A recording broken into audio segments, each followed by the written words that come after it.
Hello, everyone.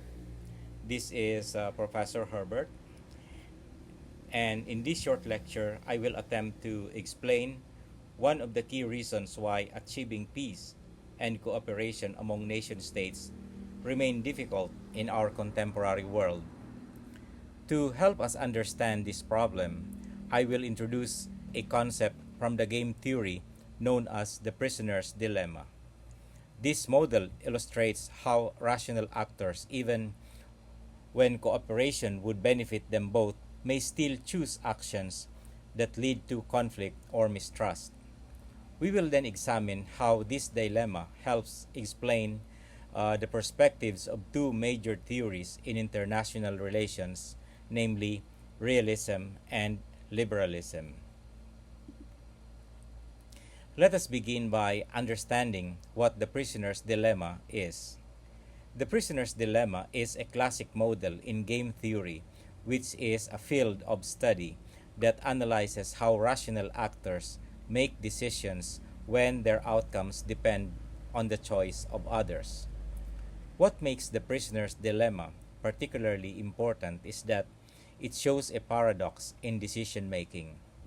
Even when cooperation would produce the best outcome for everyone involved, rational actors may still decide not to cooperate. Instead, they choose actions that protect their own immediate interests. Unfortunately, when both actors think this way, the result is often worse for both of them. This idea is widely used in the study of international relations. Scholars use it to explain why states often struggle to cooperate, and even when cooperation would benefit all parties. And in particular, it helps us understand the logic behind realism, where states are assumed to prioritize their own security and survival. The prisoner's dilemma also helps us explain cooperation problems among states. Because countries cannot fully trust the intentions of others, they often hesitate to cooperate. Finally, the model is closely related to what we call security dilemma. When one state increases its military capability to protect itself, other states may interpret this as a threat. As a result, they also build up their own military power, creating a cycle of mistrust and competition, and even if none of the states originally intended conflict. So the prisoner's dilemma gives us a powerful framework for understanding why cooperation among states is often difficult in the international system. Let us look at the basic theory behind the prisoner's dilemma. Imagine two criminals who were arrested for committing serious crime, and the police suspect that they committed crime together, but they do not have enough evidence to convict them for the major offense. Because of this, the police decided to separate the two prisoners and interrogate them individually. Now, each prisoner faces a difficult decision. They each have two possible choices. The first option is to remain silent, which means they cooperate with each other by not giving information to the police. The second option is to confess to the crime and betray the other prisoner in exchange for a lighter punishment. However, there is an important condition. The prisoners cannot communicate with each other. They cannot coordinate their decisions or assure each other that they will remain silent. Each prisoner must decide independently, without knowing what the other prisoners will do. This situation creates a dilemma, and each prisoner must ask, should I cooperate with the other prisoner and remain silent, or should I protect myself by confessing? This simple scenario illustrates a deeper problem of trust and uncertainty and the rational self-interest, which is exactly what makes cooperation difficult, and only between individuals but also between states in international politics.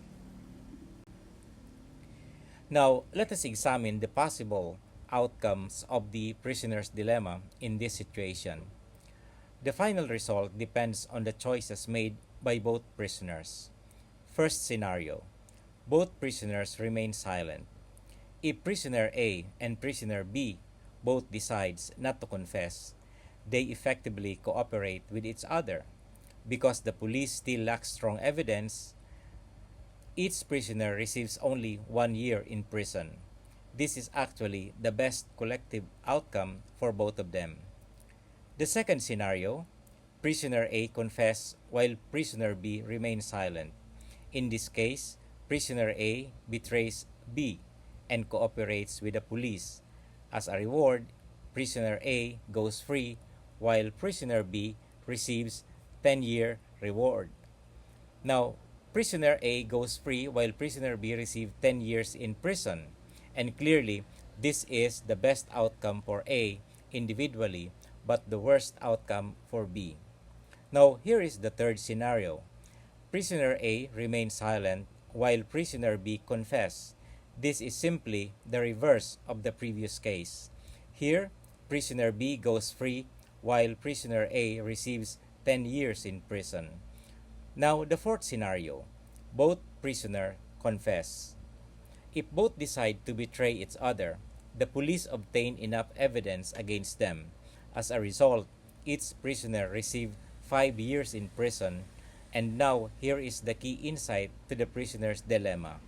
Although the mutual silence gives the best result for both prisoners, the fear of being betrayed often pushes each other to confess. When both act in their own rational self-interest, they end up with 5 years each, which is worse than the cooperative enough. So, this exactly is the type of problem we observe in international relations.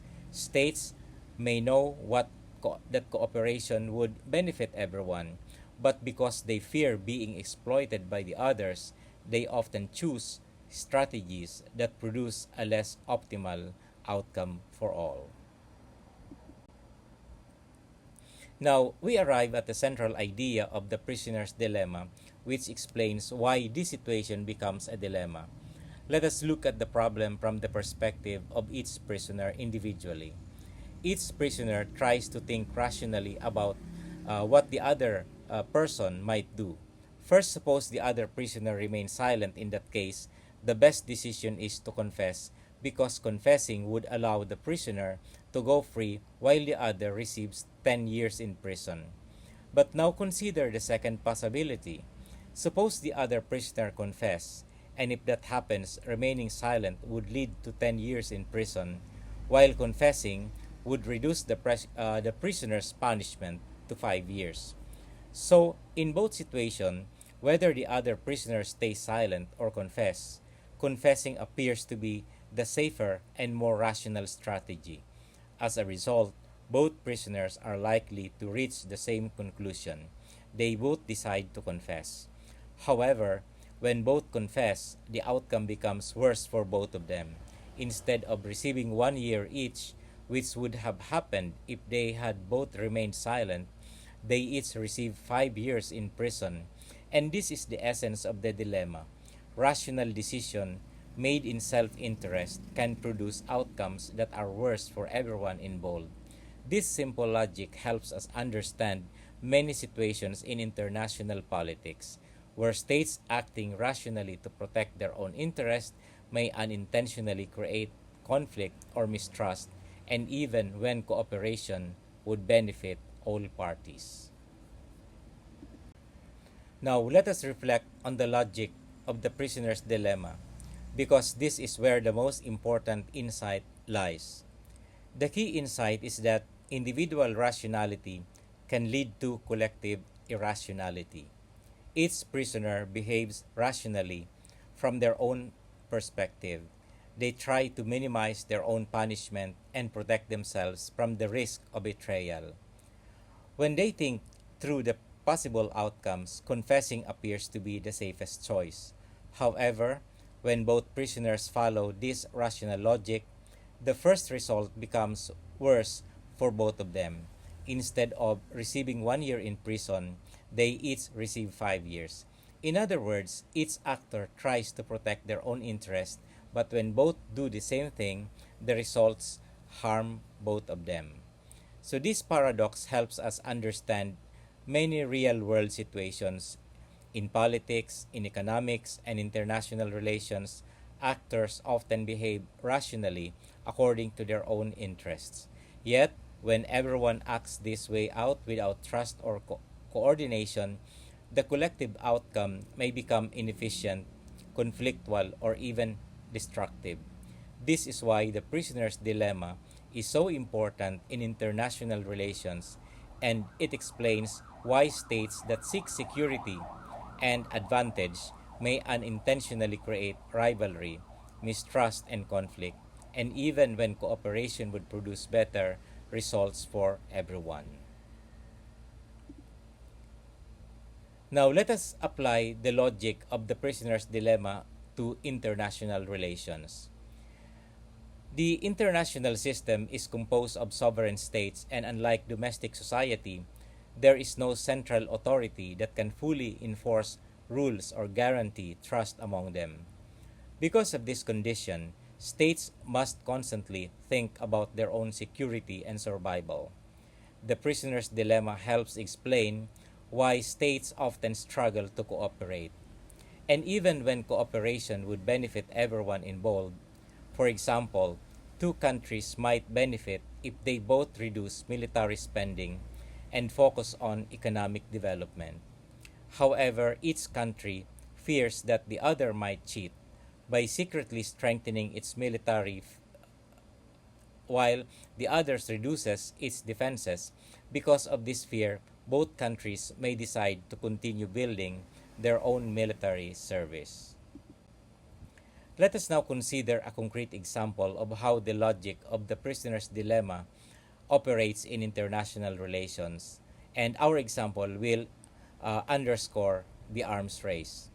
Imagine two states, states A and B, that are concerned about their national security. Each state has two possible choices. They can either disarm and reduce their military capabilities, or they can continue to arm themselves by strengthening their military forces. Let us look at how the possible outcomes. First, if both states choose to disarm, the result would be very positive. Both countries would experience peace and lower military costs, allowing them to redirect resources towards economic development or social program. This is the best collective outcome. However, there is a problem if State A decides to build its military while State B disarms. State A gains a strategic advantage. It becomes militarily stronger and potentially more influential. Similarly, if State B arms itself while State A disarms, then State B gains the advantage. Because both states are aware of this possibility, they become cautious. Each state fears that if it disarms, the other might take advantage of the situation. As a result, both states often decide to continue arming themselves. When this happens, neither state gains a decisive advantage, but both spend more resources on military buildup and experience higher levels of spending and of tension and insecurity. This outcome reflects the same logic we saw in the prisoner's dilemma. The rational pursuit of security by each state leads to an arms race that ultimately would make both states less secure. And this dynamic is closely related to what scholars in international relations called the security dilemma, and where actions taken by one state to increase its security unintentionally threaten others, leading to cycles of competition and mistrust.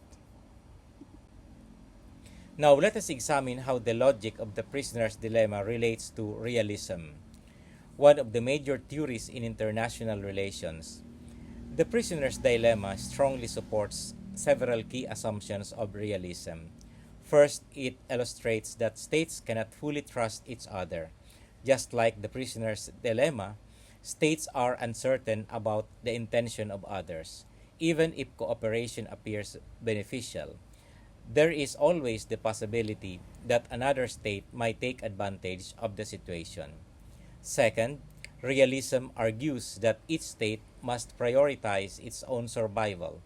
In an international system where there is no higher authority to guarantee protection, states must depend on their own capabilities to ensure their security. And third, realists emphasize that competition is difficult to avoid in an anarchic system. The term anarchy in international relations does not mean chaos, but rather the absence of a central authority above states. Because of this condition, state must constantly be cautious and strategic in their interaction. And finally, without a global authority that can enforce agreement, cooperation becomes fragile. This situation resembles the prisoner's dilemma, where the prisoners cannot rely on a higher authority to guarantee that both will remain silent. Therefore, from a realist perspective, states often behave like prisoners. Indeed, in the dilemma, they make decisions primarily based on self-interests and security concerns, and if these decisions lead to outcomes that are less beneficial for everyone. So while realism emphasizes competitions and mistrust in international relations, liberalism offers a more optimistic perspective. Liberal jurists acknowledge that the prisoner's dilemma illustrates the difficulty of cooperation, but they argue that states are not permanently trapped in this dilemma. According to liberalism, cooperation can become possible through several mechanisms. First, international institutions can play an important role, and organizations such as the United Nations or other international bodies help create rules, monitor compliance, and facilitate dialogue among states. These institutions reduce uncertainty and make cooperation more predictable. Second, repeated interactions between states encourage cooperation. When states interact repeatedly over time, they begin to value long-term relationship. And if one state cheats today, it risks damaging the future cooperation. And this creates incentive for more cooperative behavior. And the third, transparency and trust building measures can reduce suspicion. Mechanisms such as inspection, information sharing, and monitoring systems allow states to verify whether others are complying with agreements. Fourth, international agreement and treaties provide formal commitments that help regulate state behavior. We can see examples of these mechanisms in arms control treaties, climate agreements, and international trade organizations. And these agreements create frameworks when states can cooperate and manage conflict of interest. From the liberal perspective, this mechanism can help states escape the prisoner's dilemma by building trust, reducing uncertainty, and encouraging mutually beneficial cooperation. So thank you very much for listening to this lecture.